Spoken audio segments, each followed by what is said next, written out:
NTV time, जनता की बात जनता के साथ। साइबर सेंटर ऑफ एक्सीलेंस ने इंटर स्टेट साइबर फ्रॉड में शामिल एक खतरनाक गैंग का पर्दाफाश किया। साइबर क्राइम के ऑपरेशन म्यूल हंट के तहत 53 करोड़ रुपए की बड़ी रैकेट का पर्दाफाश किया गया।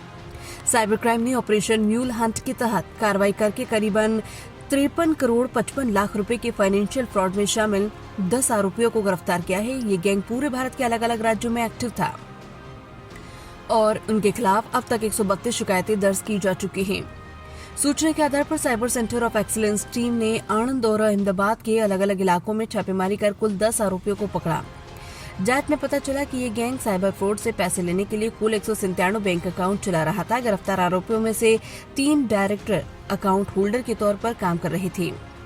शुरुआती जांच में पता चला है कि साइबर गैंग मुंबई के चकचारी बाबा सिद्दीकी मर्डर केस से जुड़ा है। पुलिस को मिले कनेक्शन के मुताबिक शक है कि इस गैंग ने मर्डर केस के दोषियों को फाइनेंशियल मदद दी थी। इस मामले की और गहराई से जांच के लिए सेंट्रल एजेंसियों से भी कोऑर्डिनेशन किया जा रहा है।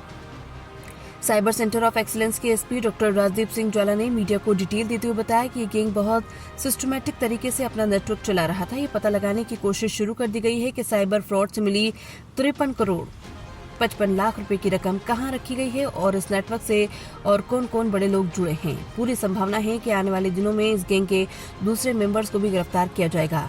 गांधीनगर से अभिषेक पटेल की रिपोर्ट। द्वारा ऑपरेशन म्यूल हंट 2.0 જે શરૂ કરવામાં આવ્યું છે તે અંતર્ગત સાયબર સેન્ટર ઓફ એક્સલન્સની ટીમમાં PIKS પટેલ અને એમની ટેકનિકલ ટીમ દ્વારા ભારતના અલગ અલગ ગુનાઓમાં સાયબર ક્રાઇમના પૈસા મ્યુલ એકાઉન્ટ મારફતે મેળવી અને કેશમાં કન્વર્ટ કરી અને આરોપીઓ સુધી કેશ અથવા USDT મારફતે પહોંચાડનારી એક આણંદ ખાતેની ગેંગ, જેના અમુક આરોપીઓ અમદાવાદના પણ છે, એ ગેંગના કુલ 10 લોકોની ધરપકડ કરવામાં આવેલી છે।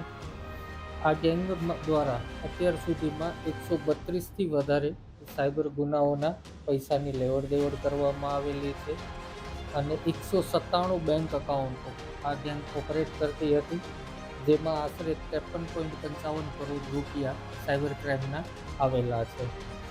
આ ગેંગના માણસોના નામ આ પ્રમાણે છે: નિઝામુદ્દીન દિવાન, પીપલ પેટલાદનો કલાલ પીપલ પેટલાદ, સાહિલ મિયા સબીર મિયા મલેક કલાલ પીપલ પેટલાદ, સોહિલ સલીમુદ્દીન મલેક બોરસદ, જિગ્નેશભાઈ પટેલ ખેડા, વનરાજભાઈ ભરવાડ કંજરી તાલુકો નડિયાદ, તુષારભાઈ મયુરભાઈ વાણંદ બોરિયાવી તાલુકો આણંદ, રિકેનભાઈ ઉર્ફે રોકી ઉર્ફે પંડિત બહુધા અને આકાશ પટેલ જે કઠવાડા અમદાવાદનો રહેવાસી છે।